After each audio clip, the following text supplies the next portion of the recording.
kita uji. Apakah Yesus Tuhan? Tuhan. Bapa Tuhan?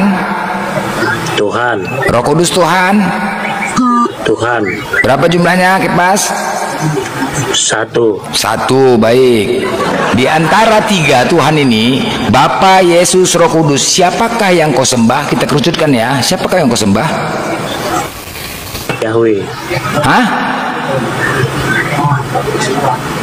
Elohim Yahweh. Nambah 4. Nambah 4, bukan makin mengurang. Ada aja, konsisten kok Kepas ya. Tambah pau si Kepas nih. Yang disembah gini loh, yang disembah Abraham itu siapa? Kan Elohim. Iya, maksudku kan gini. Tadi kan yang dari di antara tiga itu Yesus, Bapa, Roh Kudus. Kan nggak ada Elohim Yahweh. Ketika ditanya siapa yang kau sembah, kenapa nambah 4? Bapak kan Elohim itu. Yesus kan bagian dari Bapa. Aduh, Bapak, satu kesatuan itu. Banyak. Tidak terpisahkan. Jadi gini loh Kepas, kalau jawabannya tadi Tuhan, Tuhan, Tuhan. Kalau hantu hutan Tuhan, baru satu Tuhan. Ini Tuhan, Tuhan, Tuhan, tiga Tuhan lah Kepas. Aduh, tapi iyalah kau udah dimaterai Kepas ya, udah dimaterai ya. Iya, kalau kami kan udah dimaterai, udah ditebus dengan darah Yesus. Iya. Ya apa boleh buat, beda Tuhan kita kan. Kalau coba jujur Kepas, masuk surga. Kepas, kan kau bahagia nih kan ketika tidak ada kami. Kalau misalkan nanti suatu saat aku mati, kau syukuran enggak? Syukuran lah. Berapa babi kau potong? 20. Kalau Bang Handi? Kalau Bang Handi berapa? 20. Apa? 20. 20 juga. Kalau Bang Juma? 40. 40 lebih banyak. 40 babi potong. Tahu nggak? Kau nggak tahu ya Blender? Kayaknya dia nih. Aduh, Kepas masih blow on juga kau. Udah lama nggak ketemu kau. Saudara Kepas, kalau di dalam kaidah Islam, kul man kana aduwwan li Jibril fa innahu nazzalahu ala qalbika bi iznillah. Itu di dalam Al-Qur'an. Jadi Roh Kudus, siapa yang menghinakan dan seterusnya, itu nggak boleh. Siapakah mereka yang mendustakan Roh Kudus, itu juga nggak boleh. Nah, di Islam itu Bung, Roh Kudus itu bukan Tuhan. Roh Kudus itu perantara antara Tuhan dengan Nabi. Jadi ketika Nabi mendapatkan petunjuk, itu datang dari Roh Kudus. Nabi Musa, Roh Kudus. Nabi Abraham, Roh Kudus. Makanya di dalam Yohanes 3 nomor 34, siapapun yang diserahi tugas untuk menyampaikan firman, maka padanya ada Roh Kudus. Kepenuhan Roh Kudus, Elizabeth, Zakaria, Yohanes Pembaptis, dan seterusnya. Jadi ketika Yesus mengatakan mengutus seorang penghibur betul-betul penghibur. Penghibur ini nanti kedatangan Roh Kudus. Jadi Roh Kudus datang kepada seorang penghibur ini. Jadi Roh Kudus itu bukan Tuhan, Bung. Roh Kudus itu perantara. Dalam kaidah Yudaism dan juga di Islam, Roh Kudus itu nabi, penyampai firman. Itulah yang disebut Roh Kudus. Nah, itu juga yang ada di Matius 1, Matius 2, ketika Yesus hendak dikandung oleh mamanya. Mamanya mengandung dari Roh Kudus, maksudnya informasi dari Roh Kudus ini yang datang kepadanya pada bulan ke-6. Coba lihat pembuktian bahwa Roh Kudus itu bukan Tuhan. Bisa kita lihat di dalam Yohanes 16 nomor 13 nomor 14. Ketika Roh Kudus itu datang, dia tidak berkata-kata dari dirinya sendiri. Nah, kalau Tuhan bebas mau berkata apapun jadi. Yesaya 55:11, Mazmur 3:9. Tuhan itu berkata apapun bebas, tidak ada yang membatasi. Nah, sedangkan kalau kita lihat di dalam pengajaran daripada Yesus, Roh Kudus ini itu tidak berbicara dari dirinya sendiri. Roh Kudus berbicara, apa yang didengarkan dari Tuhan itulah yang disampaikan kepada penghibur. Jadi salah besar Kristen kalau mendudukkan Roh Kudus ini setara atau sehakikat dengan pencipta. Roh Kudus itu masih utusan, masih makhluk dia. Begitu, Bung. Silakan. Oke, Bang Juma. Jadi artinya gini, Bang Juma. Tuhan Kristen dan Muslim ini sangat jauh berbeda. Kita paham itu dan kita tidak perlu banyak berdebat karena Tuhan kita sudah beda. Karena Tuhan Yesus kan, kalau di Bang Juma nggak ada Tuhan Yesus, benar nggak? Iya, Sayyid yang ada. Lagi. Selesai Sayyid Anda, Tuhan. selesai. Iya benar, selesai. Gini Blender, kami sudah sepakat sama Bang Juma bahwa Tuhan kami berbeda. Benar nggak, Bang Juma? Tapi izin Gurunda, aku bertanya. Silakan, Tetapi silakan. Tuhannya Yesus sama Tuhan kau aja berbeda. Macam mana ini kau kisah? Tuhan Yesus aja sama Tuhan kau beda. Kok kau bilang pula sama kami? Memang jelas beda lah, kau aja beda sama Yesus. Tunggu dulu, madam. Loh, sebentar. Matius 23 ayat 9. Janganlah kamu menyebut siapapun Allah di bumi ini, karena hanya satu Allahmu, yaitu Dia yang ada dalam sorga. Itu dalam Bible kau, coy. Itu dalam Bible-mu, bukan dalam Al-Quran. Kalau nggak percaya kau Bible-mu, kau buang aja Bible kau. Simple kan? Benar nggak, Gurunda? Betul sekali. Kalau kau memang menyanjung tinggi si Yesus, kenapa nggak kau dengar ucapan dia, malah yang kau dengar si Paulus botak? Emang Paulus botak kau lebih hebat dari Yesus? Kau ini katanya sarjana hukum, kok blow on kali kau?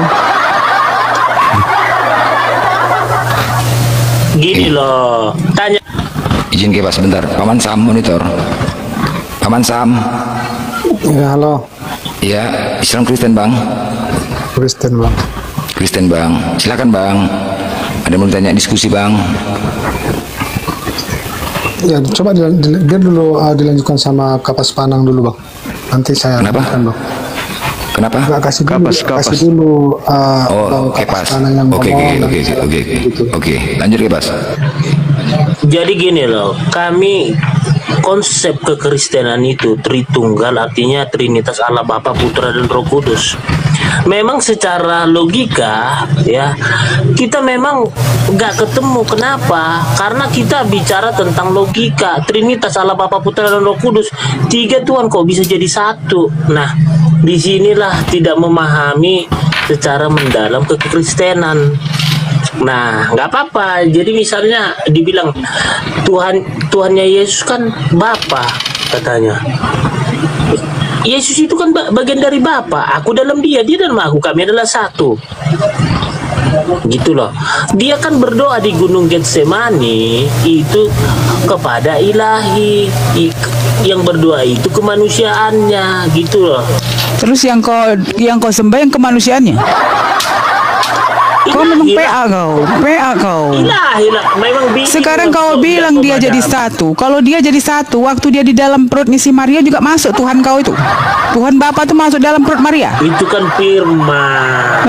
Memang beralasan aja lah kau.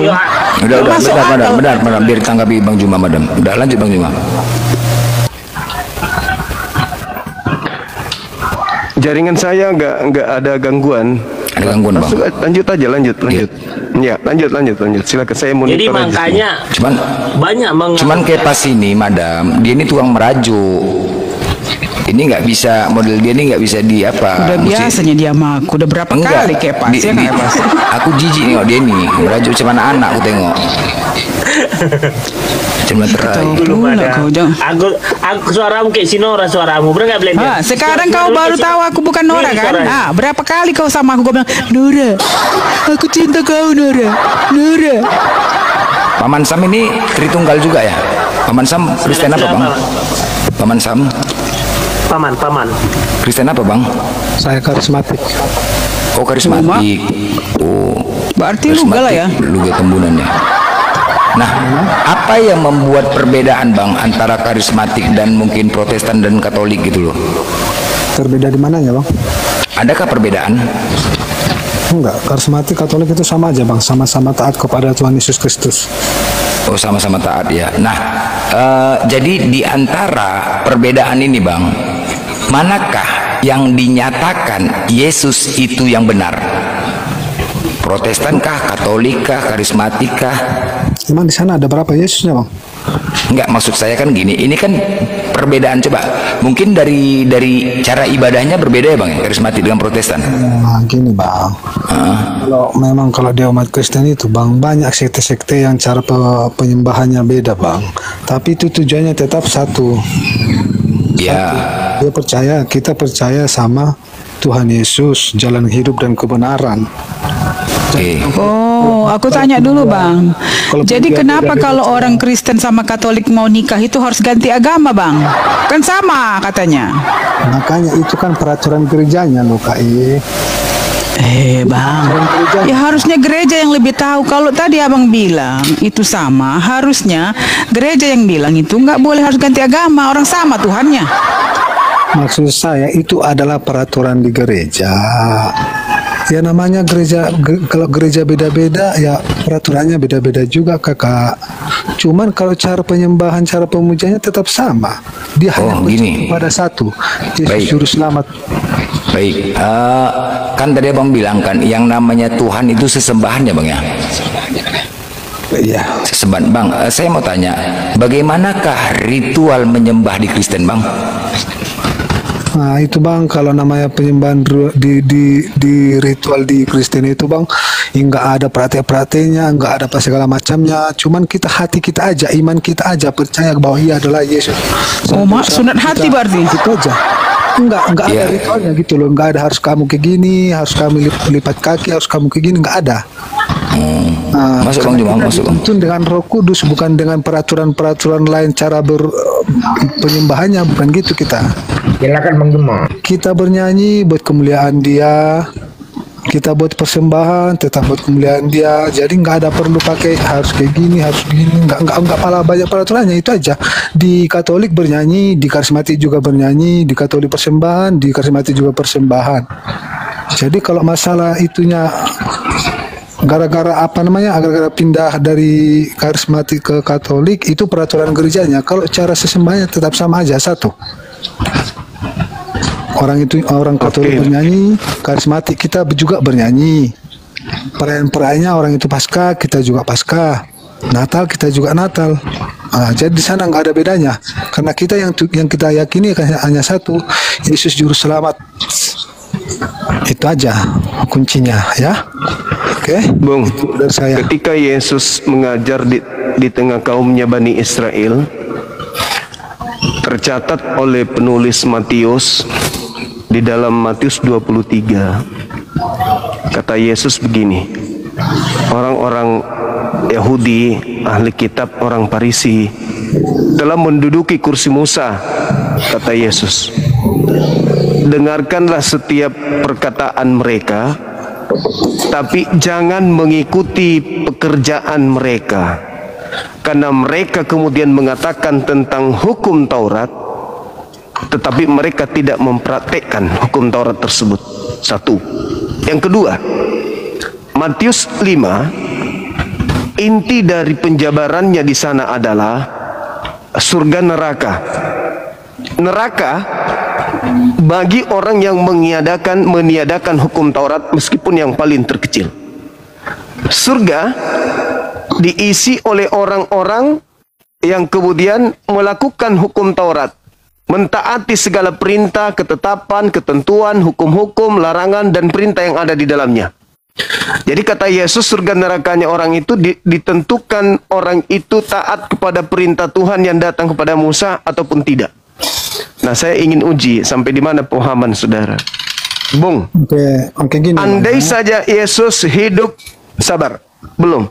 Andai saja Yesus hidup dengan orang-orang Kristen, melihat keadaan orang Kristen sekarang ini, ya, makan segala yang diharamkan di hukum Taurat, tidak sunat kulub, kudus hari Sabat dihilangkan, satu Tuhan dihilangkan, utusan Tuhan dihilangkan. Kira-kira ketika Yesus ketemu dengan orang-orang Kristen, apakah Yesus mengatakan, tapi contohilah orang Kristen, mereka telah menjalankan hukum Taurat, mereka tidak menghilangkan sedikit pun dari hukum Taurat? Atau Jangan kau meniru orang Kristen. Mulutnya mengatakan hukum Taurat, tapi semua prosesi agamanya bertentangan dengan hukum Taurat. Malah mereka boleh kemudian melakukan hal-hal yang dilarang. Nah, kira-kira menurut pandangan saudara, Yesus berkata apa tentang kekristenan ini? Merujuk Matius 23 tadi. Silakan. Siapa yang jawab? Bang Kepas atau gimana, Bang? Halo Bang Kepas. Silakan aja Paman Sam aja langsung. Oke, gini ya Bang ya. Kalau menurut iman kekristenan itu Bang, kalau kita pergi ke namanya hukum Taurat, mungkin untuk zaman sekarang itu hukum Taurat mungkin tidak dikedepankan lagi Bang. Karena kenapa demikian? Pada waktu Yesus Kristus datang sebagai firman ke bumi ini, banyak pertanyaan-pertanyaan yang diusulkan orang Farisi pada saat itu. Salah satunya, waktu orang Farisi bersama Tuhan Yesus yang naik keledai. Apa pertanyaan beliau kepada Yesus?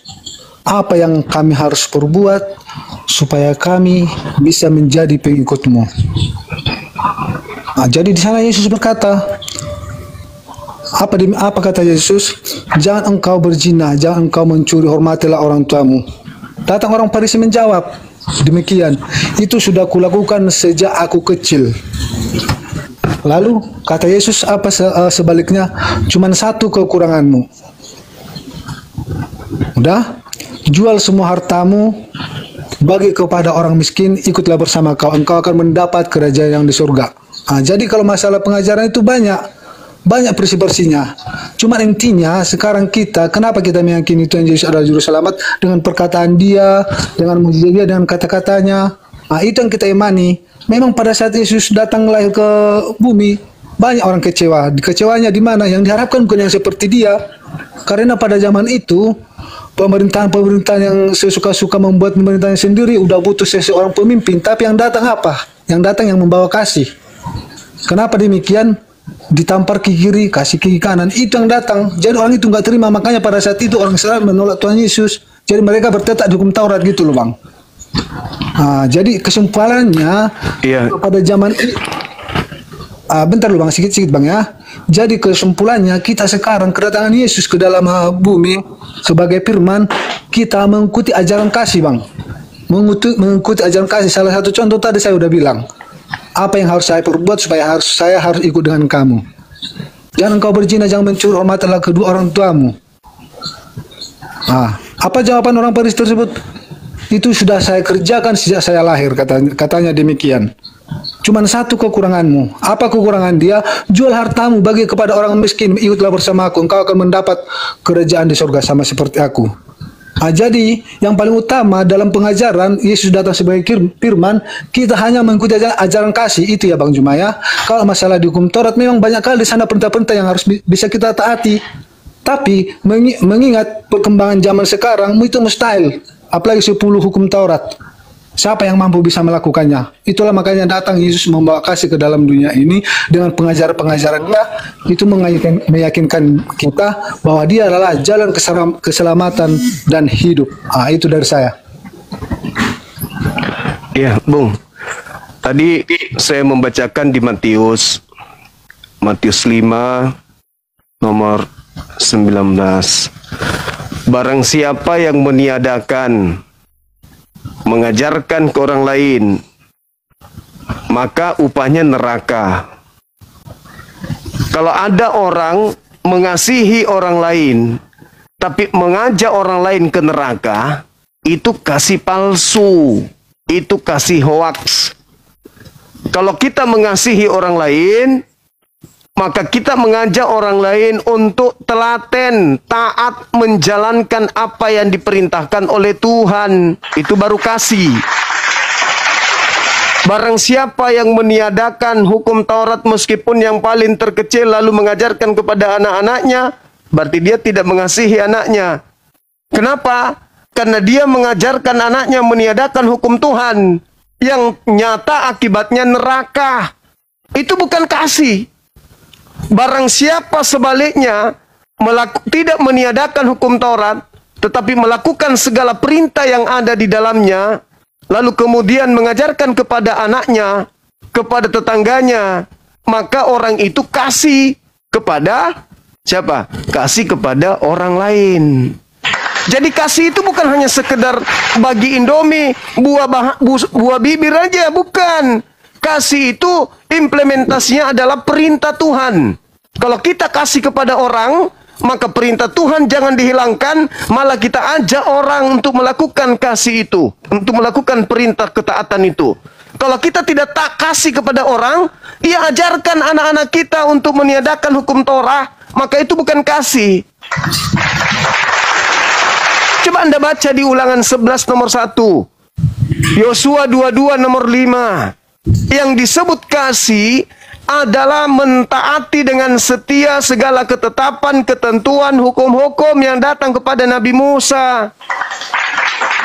Sekarang Anda mengatakan kasih kepada manusia, tetapi Anda mengajak mereka menyembah kepada Yesus. Itu bukan kasih, itu membinasakan orang. Karena hidup kekal menurut Yesus, mengenal Tuhannya Yesus sebagai Tuhan. Sebagai Tuhan. Jangan dikenal sebagai manusia. Dan mengenal Yesus sebagai manusia. Jangan dikenal sebagai Tuhan. Jangan dibolak-balik. Jadi kalau Anda mengasihi sesama manusia, tidak ada dusta, tidak ada dogma, tidak ada doktrin. Yang ada adalah hukum-hukum Tuhan. Makanya Yesus mengatakan, akulah jalan, akulah kebenaran, akulah hidup. Tidak ada yang sampai kepada Bapa tanpa melalui aku.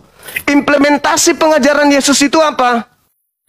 Implementasinya apa? Meninggalkan hukum Tuhan atau menjalankan hukum Tuhan?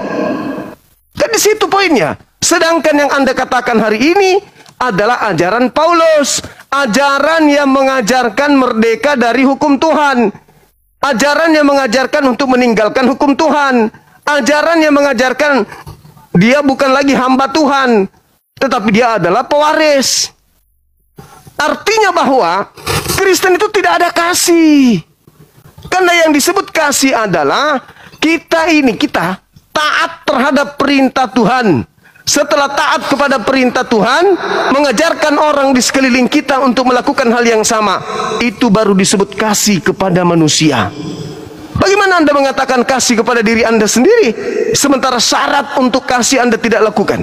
Bagaimana Anda mau mengasihi orang lain, sementara Anda mengajarkan ke neraka? Ingat kata Yesus, barang siapa yang meniadakan hukum Taurat meskipun yang paling terkecil, lalu mengajarkan kepada orang lain, dia bukan kasih, tetapi dia kemudian membinasakan manusia. Tetapi barang siapa sebaliknya tidak meniadakan dan melakukan segala perintah yang ada di dalamnya, lalu mengajarkan kepada orang lain, maka dialah yang disebut kasih. Dialah yang menjalankan kasih itu. Dialah yang mempraktekkan kasih itu, karena mengajak manusia kemudian ke surga.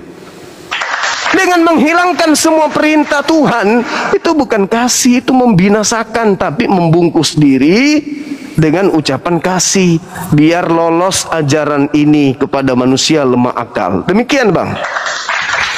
Oke, Bang. Ya, di sini Bang sekarang Abang Juma menyangkal kalau kita itu istilahnya menghilangkan hukum Taurat. Bukan, Bang. Kalau hukum Taurat yang 10 tetap kita jalankan.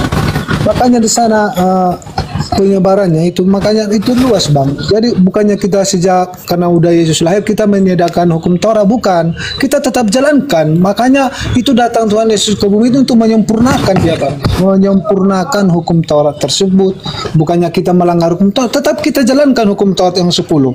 Saya sendiri mungkin 10 hukum Taurat mungkin diantaranya satu yang mungkin dua lah yang mungkin nggak bisa saya jalankan, tapi selebihnya tetap saya jalankan. Jangan mencuri, engkau jangan membunuh. Itu tetap saya jalankan, Bang.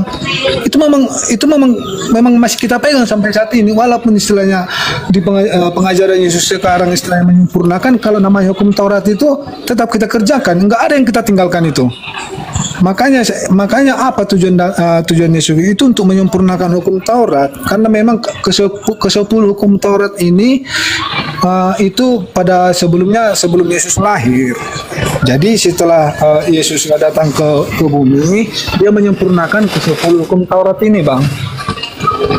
Jadi kita tetap menjalankan hukum Taurat, kita tidak meniadakan hukum Taurat, tetap kita jalankan sesuai dengan kemampuan kita. Kenapa Anda masih, saudara, kenapa Anda masih menjalankan hukum Taurat?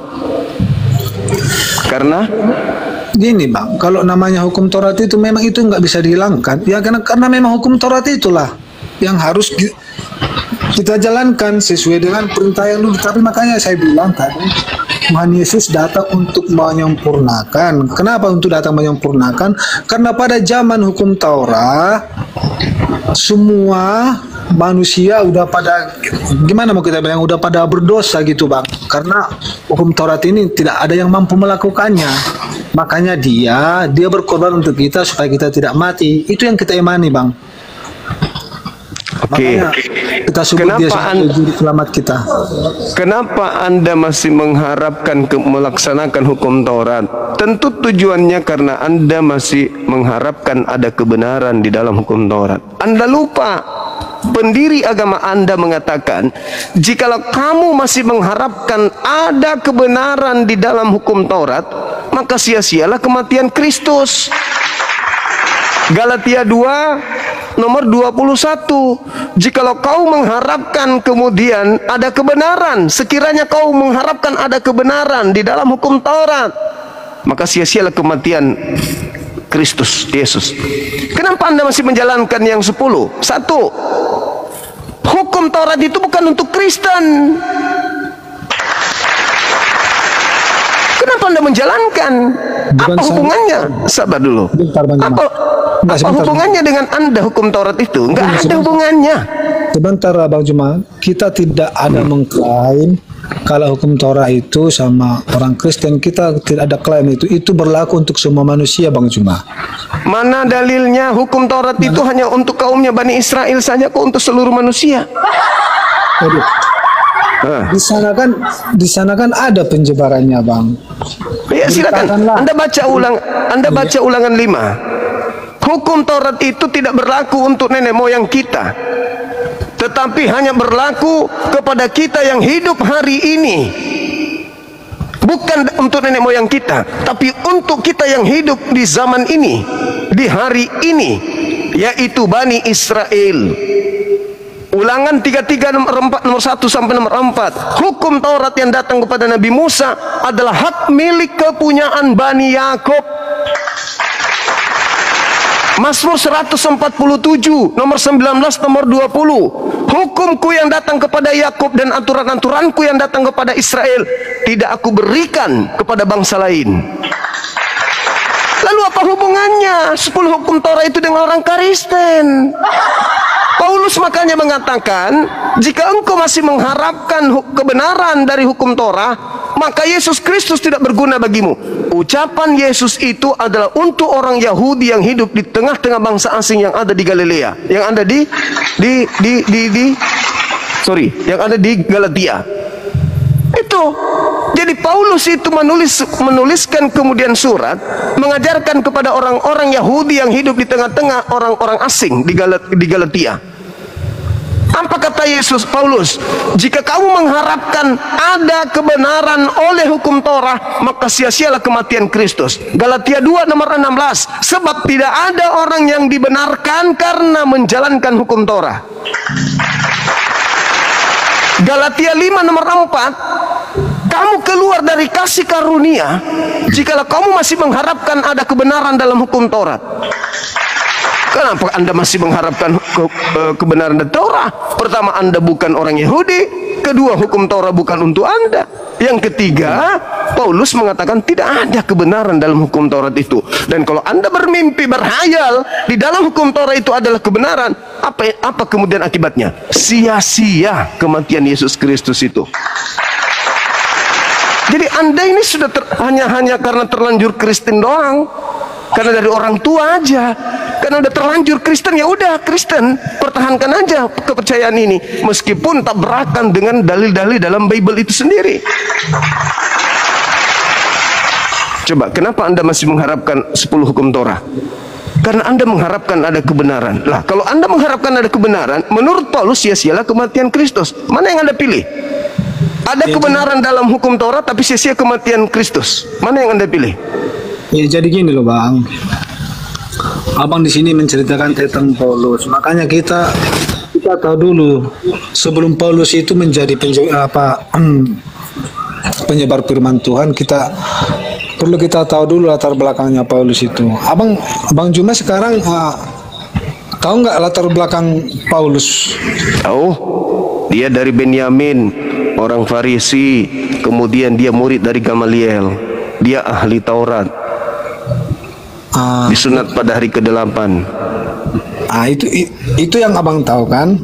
Padahal terus yang lainnya kita nggak ada informasi. Bapaknya pun kita tidak tahu siapa. Emaknya siapa kita nggak tahu. Jadi kalau namanya Paulus itu bang, itu ganti nama setelah dia menjabarkan berita daripada Tuhan Yesus. Itu dinubuatkan Yesus itu. Terkait dia berpura-pura bertobat, itu dinubuatkan oleh Yesus di dalam Matius 12 nomor 43 sampai 45. Di sana nggak ada. Di sana nggak ada kata berpura-pura loh bang.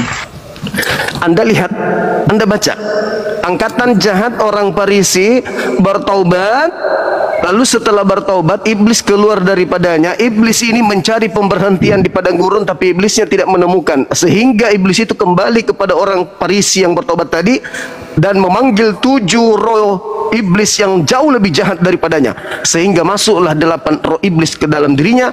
Setelah kemudian masuk roh jahat dalam dirinya, maka dia lebih jahat daripada sebelum dia bertobat. Baca. Siapakah yang dimaksud? Paulus. Iya, itu udah salah itu sama penafsiran abang. Oh, enggak bisa. Itu fakta real, itu real, itu kenyataan. Orang Farisi yang bertobat, yang mengajarkan kemudian angkatan jahat kebangkitan pada hari ketiga siapa? Celakalah engkau wahai ahli Taurat, celakalah engkau wahai orang Farisi, celakalah engkau orang munafik. Engkau menjelajahi daratan, engkau menyeberangi lautan, mentobatkan orang di luar Yerusalem menjadi pengikut agamamu. Setelah kau jadikan dia menjadi pengikut agamamu, kau jadikan dia menjadi orang neraka dan 2 kali lebih jahat daripada engkau sendiri. Itu siapa bang? Matius 23 nomor 15. Ya gini loh bang, jadi makanya kita kita ikuti dari belakangnya dulu bang. Sebelum Paulus menjadi pengajar, dia pernah dulu diuji sama Bapa di surga. Apa yang terjadi kepada dia? Pernah dia dibuat tidak melihat, tapi itu dikembalikan lagi. Nah, di sana kita bisa menilai apakah dia memang sungguh-sungguh mau melayaninya. Kalau memang dia bukan sungguh-sungguh untuk melayani, ngapain lagi dia dikasih melihat? Padahal saat itu dia udah dibutakan matanya.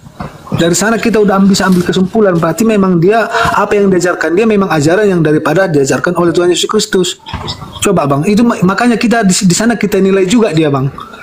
Oke. Nah, harus ada penilaian juga ke sana dia. Oke. Sekarang Yesus dia mengatakan dalam Lukas 10:18, aku melihat iblis jatuh turun dari langit ke bumi berupa cahaya, kilat. Kira-kira kalau ada kilat masuk ke mata kita, itu buta nggak kita? Buta. Paulus menemui apa di padang gurun ketika dia ke Damsik? Cahaya. Iblis jatuh dari langit ke bumi berupa cahaya. Yang datang kepada Paulus berupa cahaya. Sedangkan dalam Matius 12, Yesusnya datang mengobati orang yang kerasukan setan, dia buta. Tanda orang kerasukan setan itu buta. Jadi yang bisa melihat kembali siapa coba? Dia kan cuma berupa cahayanya.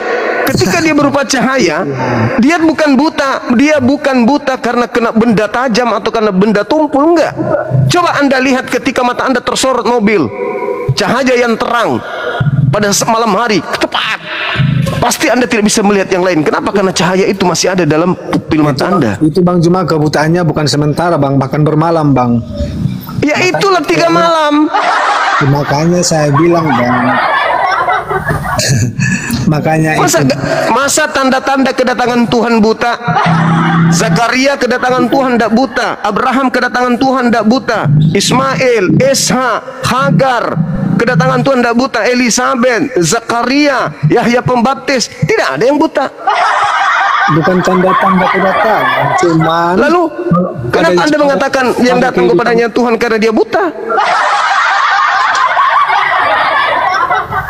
Abang salah menarasikannya, Bang. Makanya Berapa banyak orang buta kerasukan setan yang diobati Yesus? Ayo. Makanya saya bilang, Bang, kenapa saya bilang karena Yesus yang berkuasa atas hidup Paulus, makanya itu bisa terjadi. Oh, salah. Nih, Saya buktikan, Bang. Saya buktikan. Ini narasi sederhana. Yesus ketika ngajar, usia pengajaran Yesus itu hanya di usia 33 tahun. Setelah itu Yesus tak pernah mengajar lagi. Sebelum usia 33 tahun ini digenapi oleh Yesus, Yohanes 17 nomor 8, segala firman yang engkau Bapa berikan kepadaku telah aku sampaikan kepada muridku, tidak termasuk Paulus. Mereka telah menerimanya dan mereka percaya bahwa engkaulah yang telah mengutus aku. Masih ada enggak firman yang belum diajarkan oleh Yesus? Enggak ada lagi. Semuanya telah aku berikan dan telah aku sampaikan dan muridku telah menerimanya. Itu satu, itu bagian pertama. Bagian kedua, di tahun 33 Yesus berkata kepada muridnya Bani Israel, waspadalah kepada penyesat yang datang kepadamu memakai namaku dan berkata akulah Kristus. Mereka akan menyesatkan banyak orang. Jadi kalau Anda mengatakan Yesus Kristus yang datang kepada Paulus, tunggu dulu. Yesus mengatakan akan datang Kristus palsu penyesat, memakai namanya dan berkata akulah Kristus.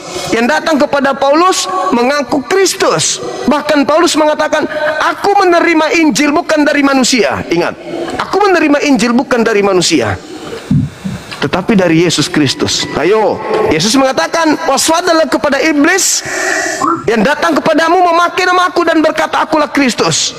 Yang datang kepada Paulus, Kristus, Yesus, ketika dia ke Damsik.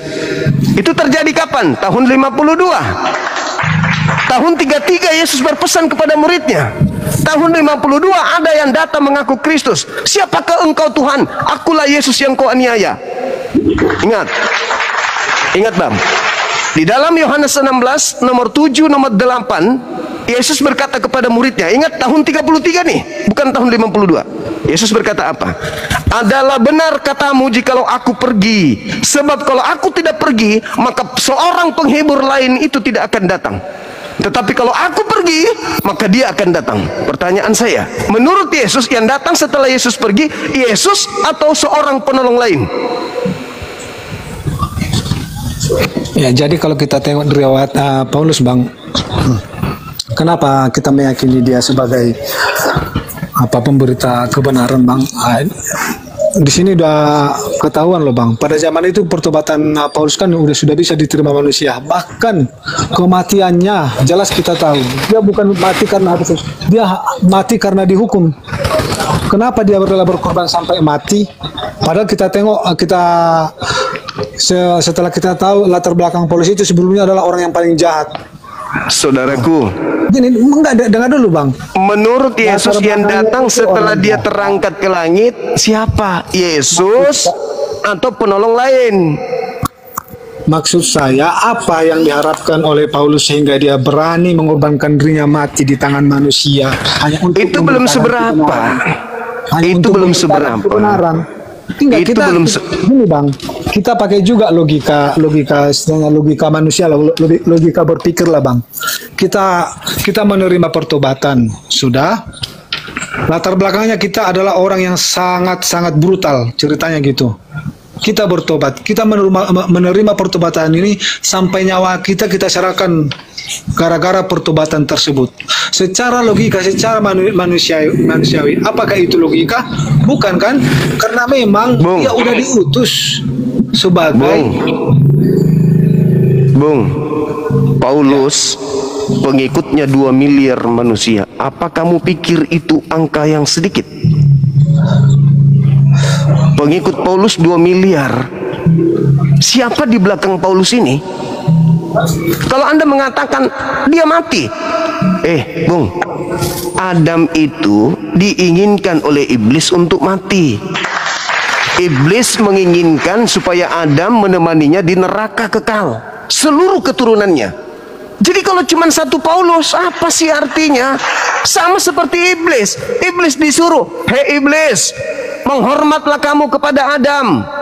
Nggak mau. Kalau kamu tidak hormat, kamu kekal di neraka. Dia lebih pilih hormat atau dia pilih neraka?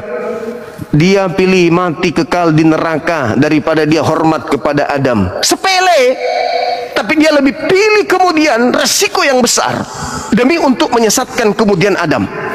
Paulus,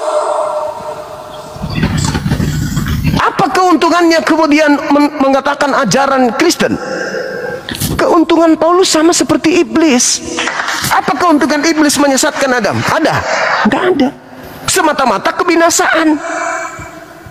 Paulus semata-mata kebinasaan. Tetapi kemenangannya apa? Kemenangan iblis. Apa kemenangan iblis itu? Iblis berhasil menggiring 2 miliar manusia masuk ke neraka bersama dengan dirinya. Itu fakta. Itu real.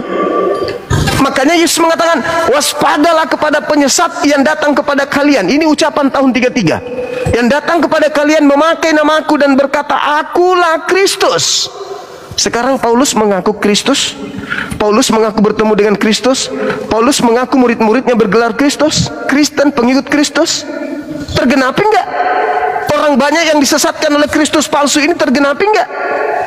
Siapa penggenapan itu? Ya Kristen. Makanya coba Anda lihat 10 detik. Sabar 10 detik. Makanya Anda lihat di dalam Matius 7 nomor 22 23. Kemana Kristen kelak ketika bertemu dengan Yesus?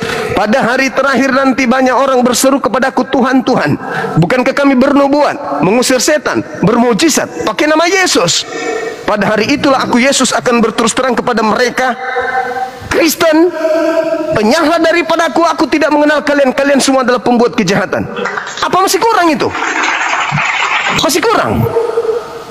Sudah nyata tertulis, tapi karena kalian disesatkan, kalian tidak akan peduli dengan itu semua. Yang ada dalam iming-iming kalian, yang ada yang diiming kalian adalah percaya kepada Yesus, menyembah kepada Yesus, selamat dan masuk surga. Tapi mimpi. Apakah Anda peduli? Tidak. Kenapa? Karena Anda lagi disesatkan. Orang yang lagi menikmati kesesatan, diingatkan sekalipun dia tidak akan peduli. Nanti setelah di neraka baru sadar, iya ya, kenapa dulu aku nggak sadar ya? Itu bang. Kalau orang lagi menghayal, lari ke sana mendapatkan emas, tapi ternyata faktanya di sana ada jurang. Diingatkan, jangan. Tapi mimpinya, obsesinya, ada emas, saya harus ke sana. Lari dia. Begitu sampai di sana bukan dapat emas, jatuh di jurang. Udah diingatkan, tapi nggak peduli. Kenapa? Karena mimpinya, obsesinya, menghayal, halusinasi, ilusi. Keselamatan hanya dalam Yesus. Dengan cara apa? Menuhankan dia. Ajaran siapa? Bingung. Siapa yang ngajarin? Bingung. Mana perintah Tuhannya? Bingung. Mana sabda Yesusnya? Bingung. Tapi kalian lakukan. Kenapa? Iblis punya pekerjaan. Adam aja bisa jatuh, apalagi kalian. Cobalah mikir. Pikirkan aja dulu, Bung. Pertanyaan saya yang sederhana tadi. Menurut Yesus, setelah Yesus terangkat di tahun 33, siapa yang datang? Seorang penolong lain atau Yesus lagi yang datang? Menurut dalil, yang datang setelah aku adalah seorang penolong lain atau aku lagi yang datang? Yohanes 16 nomor 7 sampai nomor 15. Aku memang harus pergi, sebab kalau aku tidak pergi, penolong lain itu tidak akan datang. Berarti yang datang setelah Yesus pergi, penolong lain kan? Bukan Yesus kan? Tapi ada juga yang datang selain penolong itu. Siapa? Penyesat. Penyesat itu memakai nama Yesus. Jadi ada dua yang datang setelah Yesus. Yang pertama Yesus palsu, yang kedua adalah seorang penolong lain, sang penghibur, pembawa roh kebenaran. Ada dua. Pertanyaannya sekarang, yang datang kepada Paulus di Pulau Patmos ketika dia ke Damsyik itu siapa? Mengaku siapa? Mengaku Yesus. Sementara Yesus tidak datang. Yang datang adalah penolong lain dan penyesat mengaku Yesus. Berarti yang datang kepada Paulus adalah iblis dalam nama Yesus. Menyesatkan banyak orang. Makanya kalian nyaman, merasa dijamin keselamatannya. Begitulah Adam, begitulah Hawa. Ketika terperdaya oleh iblis, mereka nyaman sekali makan buah ilmu pengetahuan. Oh nikmatnya, sekalinya terakhir baru kena batunya. Nyaman memang. Selangkah Anda masuk ke dalam alam kubur, baru Anda rasakan betapa tidak bagusnya ajaran yang Anda imani hari ini. Ini berdasarkan dalil. Kalau Al-Quran, wa idza khusyiran nasu kanu lahum a'da wa kanu bi ibadatihim kafirin. Sama bunyinya persis Matius 7:22-23. Pada hari terakhir nanti, apa yang mereka sembah akan menjadi musuh bagi mereka, dan pemujaan-pemujaan yang mereka lakukan akan diingkari oleh yang disembah selain daripada Allah. Yesus mengusir kalian, bukan? Yesus mengingkari pemujaan kalian, bukan? Fakta itu. Tapi kenapa Anda tidak bergeming? Kenapa Anda tidak sadar? Karena sedang terjerat oleh iblis yang mengaku Yesus. Saking kuatnya iblis itu. Coba Anda sadari ini, 10 detik. Tidak ada perintah ke gereja hari Minggu dari Elohim, dari Yesus. Tak ada. Kenapa kalian kemudian seakan-akan ada kekuatan yang menggerakkan secara mendunia hari Minggu ke gereja? Kekuatan apa itu? Sementara kekuatan Elohim mengajarkan hari Sabtu. Kalau di Islam hari Jumat, kalian hari Minggu. Kekuatan siapa yang menggiring Anda ke gereja menyembah Kristus? Elohim, bapaknya orang Yahudi? Tidak. Yesus? Tidak. Musa? Tidak. Daud? Tidak. Abraham? Tidak. Salomo? Tidak. Lalu siapa? Udah bang. Udah. Kalau masalah itu bang, itu termasuk dari hukum Taurat bang. Itu termasuk dari hukum Taurat itu bang, makanya kita jalankan. Ingat dan kuruskanlah hari Sabat sebab 6 hari lamanya. Kalau masalahnya di hari itu, dengar dulu bang. Intinya bang, di dalam usah pakai omet lah bang. Intinya bang, kita sudah melakukan apa yang sedang diperintahkan. 6 hari lama yang kamu bekerja dan 1 hari untuk menyerahkan diri kepada Tuhan. Itu yang kita kerjakan. Kalau masalah itu yang mau abang bahas. Lagian kalau masalah Paulus abang ceritakan, di sini bukan banyak rasul-rasul yang menceritakan tentang kehidupan Paulus, kisah para rasul, ada Roma. Jadi perkataannya abang tuju yang dari tadi Yesus palsu, kenapa abang bisa itu tujukan kepada Rasul Paulus? Di mana ayat itu perkataan abang itu abang tujukan kepada Paulus? Apakah abang punya dalil? Oke. Itu dalilnya tadi. Dia katakan begini, adalah benar jikalau aku pergi, sebab kalau aku tidak pergi, maka roh penghibur itu tidak akan datang. Kalau aku pergi, maka roh penghibur itu akan datang. Seorang penolong lain itu akan datang. Ingat, Yohanes 14:16, aku akan minta kepada Bapa agar Bapa mengutus seorang penolong lain. Aku akan minta kepada Bapa agar Bapa mengutus seorang penolong lain. Yesus minta kepada Bapa agar Bapa mengutus seorang manusia kan? Penolong lain kan? Jadi Yohanes 16:7-8 yang datang setelah Yesus pergi, penolong lain bukan? Jadi gini Bang Juma, yang mengutus Paulus sebagai rasul siapa Bang Juma? Iblis. Kok? Itu kan dari Abang Juma. Itu menurut saya bertanya Anda, saudara, Anda ini kenapa tidak nalar saya panjang lebar berbicara? Itu kan tahun 33 saya berdalil, Bung. Yohanes 16 nomor 7 nomor 8 adalah lebih baik jikalau aku pergi, sebab kalau aku tidak pergi, maka seorang penolong lain itu tidak akan datang. Menurut Yesus, Yesus harus pergi supaya yang datang siapa? Ayo, Yesus harus pergi ke langit supaya yang datang siapa? Penolong lain. Penolong lain kan? Oke, penolong lain yang datang. Kita tunggu nih. Tahun 40, 41, 42, 43. Mana penolong lainnya? Tiba-tiba samar dulu. Tiba-tiba ada yang muncul di tahun 52. Akulah Yesus. Tuh, yang kita tunggu penolong lain kok yang datang Yesus, Cahayu. Pakai ini dong. Ada nggak Yesus mengatakan aku akan datang? Siapa yang bilang demikian, aku adalah Yesus di tahun 40-an? Siapa yang bilang kayak gitu? Anda baca Kisah Para Rasul 22, Kisah Para Rasul 9. Ketika Paulus menuju ke Damsyik, tiba-tiba dia mendengarkan suara dan cahaya dari langit. Lalu dia bertanya, siapakah engkau Tuhan? Tuh, sudah disetting kan?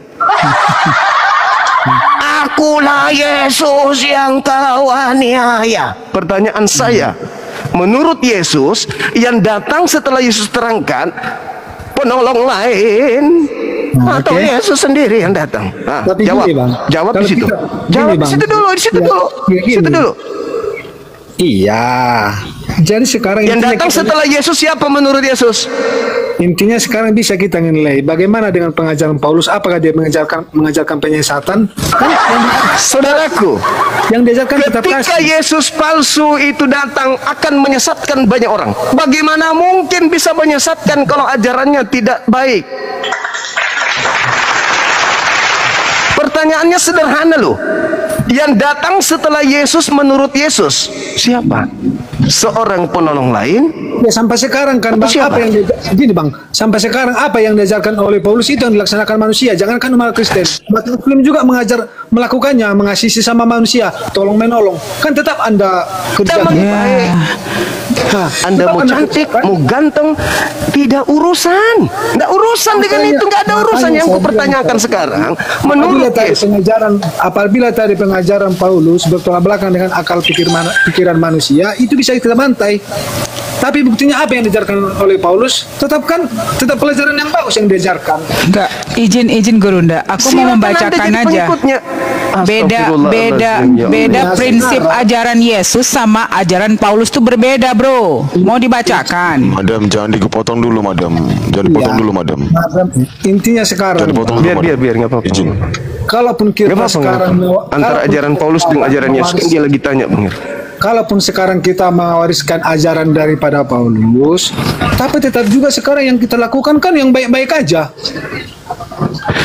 Jadi kalau kita bandingkan dengan hukum Taurat, Silakan. gini loh. Silakan. Oke, Ya, oke, dengar dulu. oke. Jadi kalau kita Oke. bandingkan dengan peraturan hukum daripada hukum Taurat, kita sekarang sudah melaksanakannya, Bang. Jadi apa yang salah di sana? Kecuali tadi pengajaran Silakan. Bung, itu bisa kita jangan bantah. jangan sampai saya maki tetangga saya ya. Silakan. Silakan dengan ajaran Paulusmu yang baik itu. Silakan. Silakan. Oh, ajaran Paulus baik. Oke. Baik banget. Banget. Jadi gini, Bang, menurut Membuat Anda masuk surga. pemikiran Sudah Bang. dulu. Membuat Menurut Anda masuk surga. pemikiran- Oke.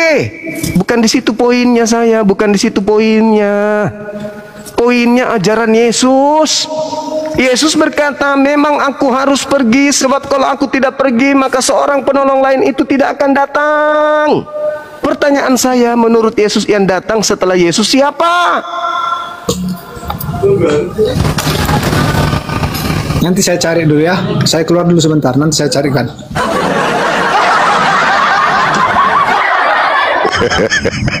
Cari dia.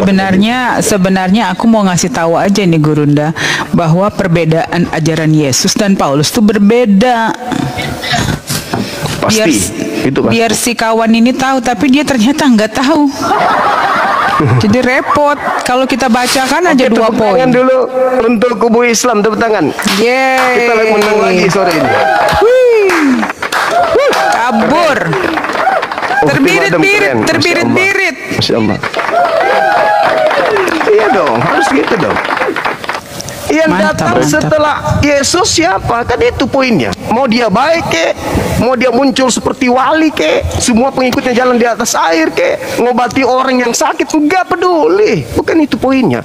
Ingat, kata Yesus, kata Bible itu sendiri, bahkan dalam 1 Yohanes 4 dikatakan bahwa iblis pun bisa menjadi malaikat terang, iblis pun bisa menjadi seorang nabi. Enggak urus itu, saya enggak urus. Mau bagus kayak mau cantik kayak, buktinya menjajah di mana-mana kok. Semua yang dilarang Taurat kok dilakukan kok. Hukum pertama, jangan ada Tuhan lain selain aku. Dilanggar enggak itu? Dilanggar. Dia bikin Tuhan baru, anaknya Maria. Dilanggar semua kok, enggak ada. Yang lainnya apa? Efesus 2 nomor 5. Dengan matinya Yesus di atas tiang salib, maka dia telah batalkan semua kok. Enggak urus. EGP dengan kebenaran-kebenaran semu yang kalian bilang itu. Enggak urus. Kami baik loh. Oh ya, kami enggak nikah sejenis loh, Bang. Ya silakan aja. Enggak peduli saya. Tapi faktanya yang kita cari tahu ini, ada dua yang datang. Pertama, penolong lain, manusia. Yang kedua, iblis dalam nama Yesus. Yang datang kepada Paulus dalam nama? Udahlah Yesus paman. Udahlah kawan, udahlah teman-teman, saatnya bertobat. Ayo, singsingkan lengan, angkat celana, tinggalkan gereja. Ayo. Iblis datang memakai nama Yesus, Paulus datang memakai nama? Udahlah Kristus. Bahkan Kristen itu membawa nama Kristus kan? Kristen, pengikut Kristus. Ayo, membawa nama Yesus. Siapa mereka? Ya, Padahal Yesus Kristen sudah lah. menekankan. Padahal Yesus sudah menekankan. Lebih baik adalah lebih baik jika aku pergi. Itu ditekankan itu bang. Sebab Adalah lebih baik jika kalau aku tidak pergi, dia tidak akan datang. Berarti belum baik. harus datang. Berarti belum Harus baik. datang. Harus datang biar Siapa baik. yang datang? Ada dua. Yang datang ada dua. Iblis, baginda Rasulullah Muhammad sallallahu alaihi wasallam. Allahumma salli wa sallim wa barik alaihi. Allahumma salli ala sayyidina Muhammad sallallahu alaihi wasallam. Allahu akbar. Ini si Kepas masih hidup kok Kepas.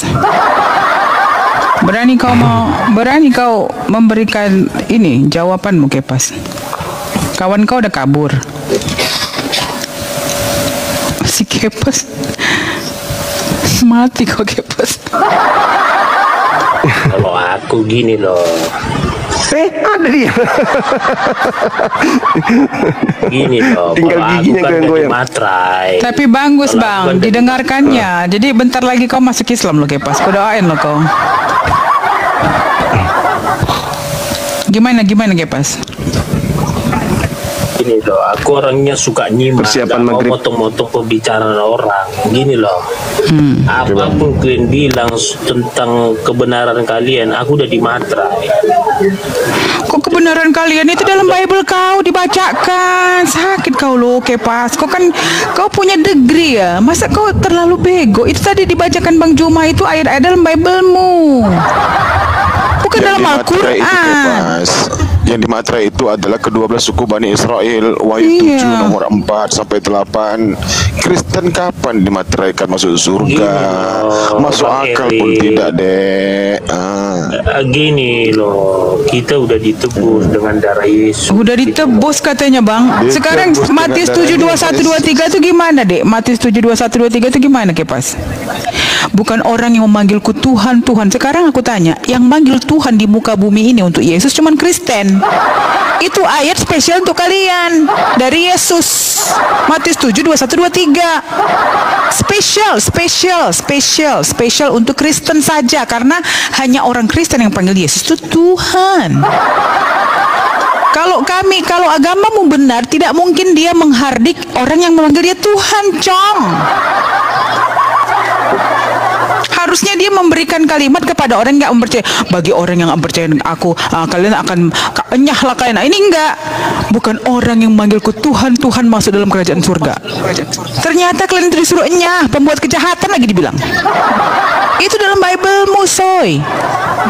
Coba kau baca Matius 7:21-23. Kau baca aja.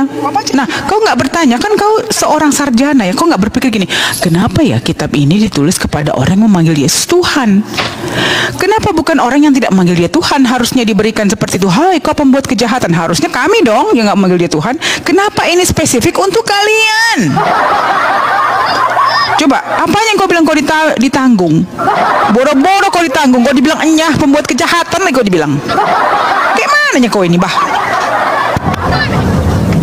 Udah panjang lebar Bang Zuma tadi menguraikan isi kitabmu. Tapi karena alasannya apa kau masih Kristen, karena kau masih terkurung dalam lingkaran setan, Kepas. Coba kau menggunakan akalmu, kau simak uraian-uraian yang disampaikan dari Bang Zuma tadi melalui kitabmu sendiri, melalui perkataan Yesus sendiri. Kata Yesus adalah lebih baik jika aku pergi dari dunia ini. Lebih baik dia pergi, Yesus itu, dari dunia ini, mengharapkan kedatangan seorang penolong yang lebih baik daripada Yesus. Itu maksudnya. Siapa yang lebih baik daripada Yesus? Paulus atau Rasulullah? Cobalah kau Kefas. Justru kami sayang sama kau, supaya mengajak kau keluar dari lingkaran setan, bahwasanya yang kau sembah itu bukanlah Tuhan yang sebenar-benarnya, melainkan hantu yang keluar dari tanah. Hantu, pocong, zombie. Gak ada Tuhan yang bangkit dari kubur Kefas. Gak ada. Juga ya Bang Erik. Dia kan nih tadi seperti kawannya, dia mengagumi Paulus, padahal di 2 Korintus 11 ayat 17 apa katanya? Apa yang aku katakan, aku mengatakannya bukan sebagai seorang yang berkata menurut firman Tuhan, melainkan sebagai seorang bodoh yang berkeyakinan bahwa ia boleh bermegah-megah. Si Paulus sendiri udah berkata, aku tidak berbicara menurut firman Tuhan, melainkan sebagai orang bodoh. Nah, kalau si Paulus ini yang tidak punya, dia nggak tahu siapa yang ngangkat ya, gitu loh. Tiba-tiba dia bilang, aku ini berbicara bukan sesuai dengan menurut firman Tuhan. Berarti kan dia melenceng dari Tuhan kau. Kayak mananya kau nih? Bagaimana kau membaca kitab kau ini, Kefas? Satu hal lagi Kefas, ya. Apa tujuan Kristen mengimani hukum Taurat? Gak ada tujuannya sebenarnya. Karena Taurat itu bukan untuk kalian, bukan untuk kita. Hanya kepada kalangan Bani Israel. Domba-dombanya Yesus.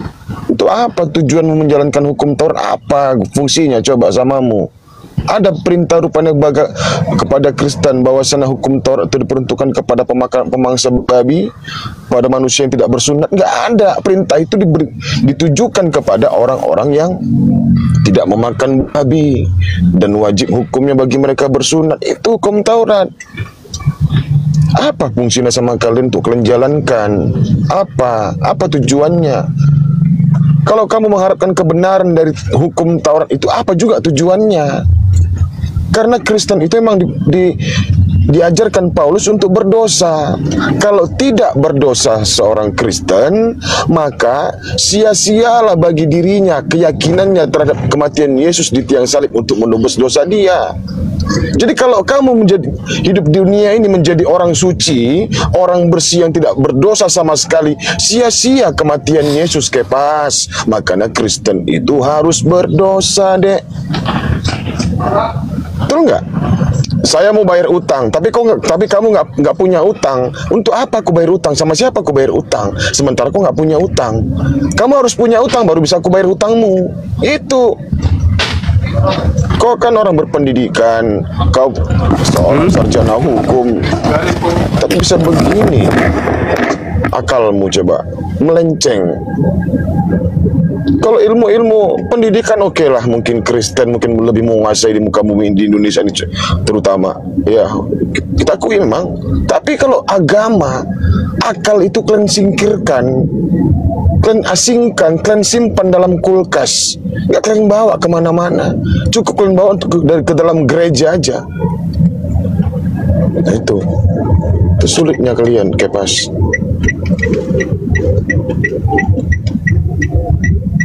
Ya itu terserah. La ikraha fiddin. Ya kan? Wa qul haqqu min rabbikum faman syaa'a falyu'min wa man syaa'a falyakfur. Terserah. Mau beriman, monggo. Allah akan menyediakan tempat yang nikmat bagimu. Kalau kamu kafir, Allah akan menyediakan tempat yang sehina-hinanya bagi kamu dan keluargamu, gitu. Sama ini sama Erik Kefas. Tadi prinsip ajaran Paulus sama prinsip ajaran Yesus kan berbeda. Tadi kata kawan kamu tuh sama. Padahal itu sangat berbeda. Mau aku bacakan nggak? Karena aku udah memberikan tabel prinsip ajaran Yesus di tabel A, si Paulus di tabel B. Aku sudah buat itu. Nanti kau nilai sendiri sama nggak yang mereka katakan gitu loh. Silakan nggak apa-apa. Ya, oke. Kita menyimak.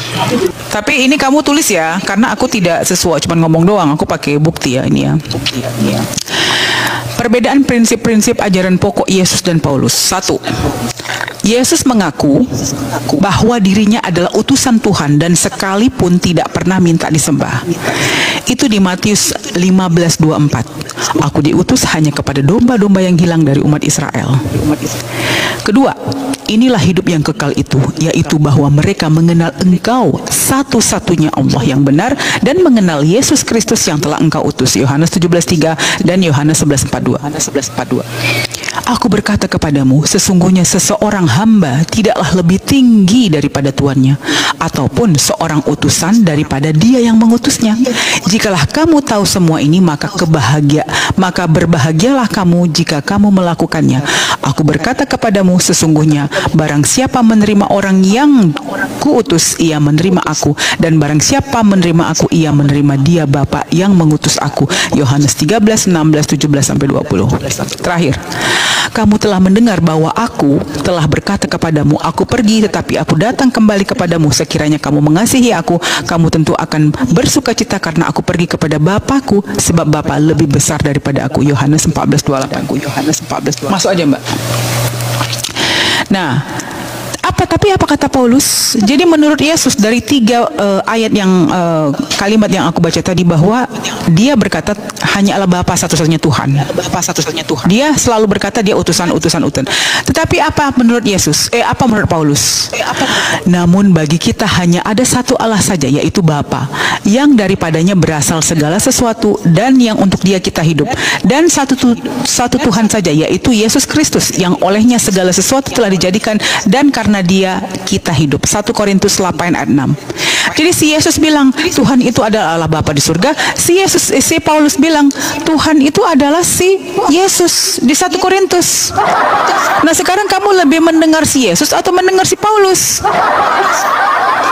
Sebab jika kamu mengaku dengan mulutmu bahwa Yesus adalah Tuhan dan percaya dengan hatimu bahwa Allah telah membangkitkan dia dari orang mati, maka kamu akan diselamatkan. Roma 10:9. Itu ucapan Paulus. Bagaimana kau bisa lebih yakin dengan Paulus, sementara kalau kau Tuhankan Yesus, kau harusnya ngikuti ucapan dia, bukan ucapan Paulus. Tadi sudah aku katakan di dalam Biblemu juga, si Paulus bilang, yang aku mengatakannya bukan sebagai seorang yang berkata menurut firman Tuhan, melainkan sebagai orang bodoh yang berkeyakinan bahwa ia boleh bermegah, di 2 Korintus 11:17.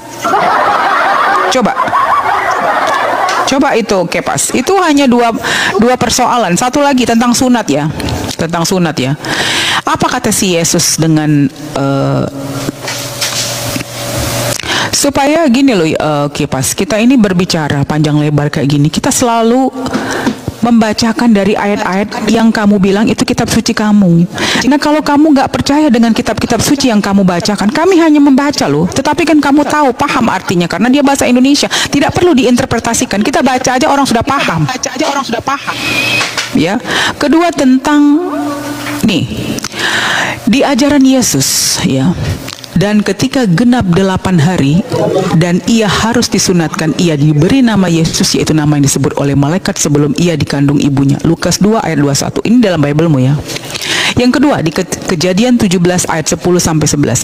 Inilah perjanjianku yang harus kamu pegang, perjanjian antara aku dan kamu serta keturunanmu, yaitu setiap laki-laki di antara kamu harus disunat, dikasih tahu sih apa yang disunat ya, harus dikerat kulit khatanmu, dan itulah yang akan menjadi tanda perjanjian antara aku dan kamu. Kejadian 17 ayat 10-11. Apa kata si Paulus?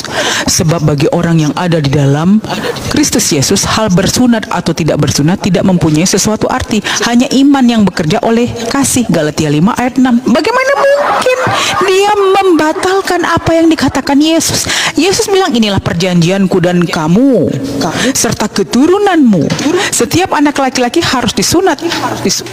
Buka kurung, dikerat kulit khatanmu. Tidak pernah dia bilang sunat hati. Bagaimana mungkin yang dibilang dikerat kulit khatan? Kulit khatan, coba kamu tulis apa kulit khatan? Gak perlu gue jelaskan. Nanti ngomong-ngomong bahasa barang-barang kalian ini. Udah paham kau apa itu khatan? Ya, datang si Paulus, tidak apa-apa, tidak bersunat. Tiba-tiba dibilang sunat hati. Sebab bersunat atau tidak bersunat tidak penting. Katanya tidak penting. Yang penting ialah mentaati hukum-hukum Allah. Ya, itu kan hukum dari Tuhan. Nah, bagaimana itu kepas? Jadi dari situ sudah kontradiksi antara apa yang dibilang si Yesua Al-Masih dan dibilang Paulus tuh berbeda. Makanya gini loh, madam. Adikku, sebentar. Dari yang aku bacakan, sebentar adikku, sebentar 1 menit. Yang dari aku bacakan tadi, Dek, menurut kau, apakah seirama perkataan Yesus dan perkataan Paulus? Kau lihat aja, kau kan orang pintar, Kepas. Itu Bunda, dulu Kepas itu waktu umur 6-7 tahun sampai 8 tahun kalau nggak salah itu, dia itu udah mau diantar disunat.